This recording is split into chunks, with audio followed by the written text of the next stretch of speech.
আমি যে কথা বলতেছি এই যে দেখুন নিচে বাংলা লেখাগুলো উঠতেছে আমার কথার সাথে।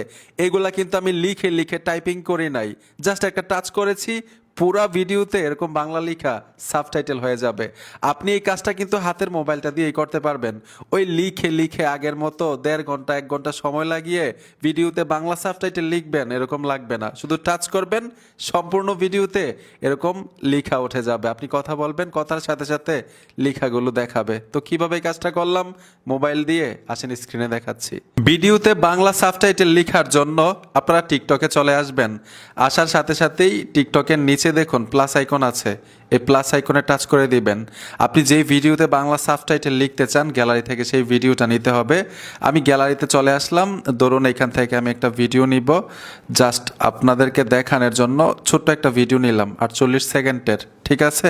তারপর এখান থেকে আপনারা নেক্সটে চলে আসবেন। নেক্সটে টাচ করার পরে কিছুক্ষণ প্রসেসিং নিবে। প্রসেসিং হওয়ার পরে এইখানে দেখুন একটা আইকন আছে এডিটিং করার জন্য, এই আইকনটাতে চলে আসবেন। আইকনে টাচ করার পরেই নিচে দেখুন ট্যাক্স লেখা আছে, এই ট্যাক্সে চলে আসবেন।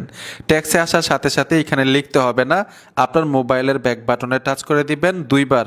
আমি দুইবার ব্যাক বাটনে টাচ করে দিলাম।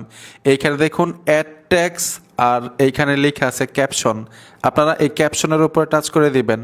ক্যাপশনের উপর ট্যাপ দেওয়ার সাথে সাথে এইখানেও কিন্তু প্রসেসিং নেবে, প্রসেসিং হওয়া পর্যন্ত অপেক্ষা করবেন। প্রসেসিং নেওয়ার সাথে সাথে এইখানে ল্যাঙ্গুয়েজ লেখা আছে, আপনারা ল্যাঙ্গুয়েজে চলে আসবেন। ল্যাঙ্গুয়েজে আসার সাথে সাথেই আমরা জাস্ট এইখানে যেহেতু বাংলা ক্যাপশন দিব মানে সাবটাইটেল, এইখানে আমরা বাঙালি দিয়ে দিলাম।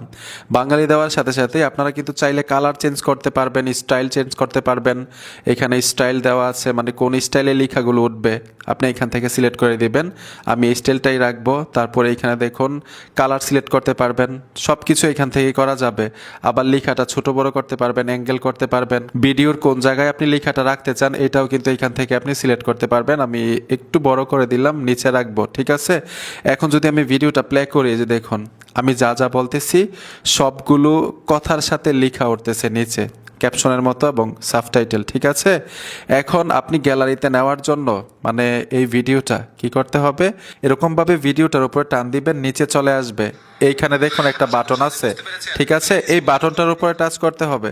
এই বাটনটার উপর ট্যাপ দিবেন, এইখানে সেভ আইকনটা চলে আসবে। যখন সেভ আইকনটাতে টাচ করে দিবেন এই ভিডিওটা সেভ হয়ে গ্যালারিতে চলে যাবে এই লেখাগুলো সহ। খুব সহজেই তখন আবার বিভিন্ন সোশ্যাল মিডিয়াতে আপলোড দিতে পারবেন, এই ভিডিও সাথে লেখাগুলো থাকবে।